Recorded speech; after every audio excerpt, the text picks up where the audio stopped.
So I've watched an interview with Cher just the other day, and she was talking about how uh, mean spirited Madonna is, and she had said that she had her over at her house a few times because she was good friends with Madonna's husband at the time, Sean Penn. But she said somebody in that caliber doesn't need to be mean spirited, and it kind of reminded me of a story when Boys to Men were. This was in '95.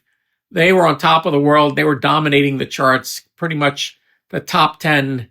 Either they were in the top 10 or they had projects that they worked on that were in the top 10. So they were just burning up the charts at that point. And I remember at that point talking to Nate, and I said, boy, it would be great if I could get a tape to Madonna, my wife's music, because she's, female fronting rock band. Maybe she'd be interested in it. And Nate said, well, we're going to be in the studio, and she's working with the same producer that we're working at, and they're splitting it between the studios. So, yeah, give me the tape, and I'll go talk to her. And I said, okay, that sounds really nice. And it's the kind of relationship I had with Nate. And he went to the studio, and they were recording at that time this because the producer wanted to work in this one place, even though we had our own studio. And when he came back, he gave me back the tape. I said, what happened? He said, George, she's just not a nice person. He says the producer was running between our studio where we were in and the studio that she was in.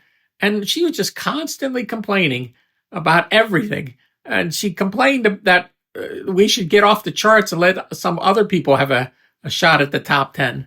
I mean, just as blessed as a career she's had, just nothing was right. And he said, I started thinking about it, and it's not the right person to give this tape to. And he says, I'm sorry I wasn't able to do this for you, but in the long run, this probably was the best thing to do. And in retrospect, the more stories I hear about Madonna, the more it seems like that's the way she is. I don't like to talk mean of anybody, but some people, they just are not satisfied. But that's the story that came to mind. It's kind of an interesting one.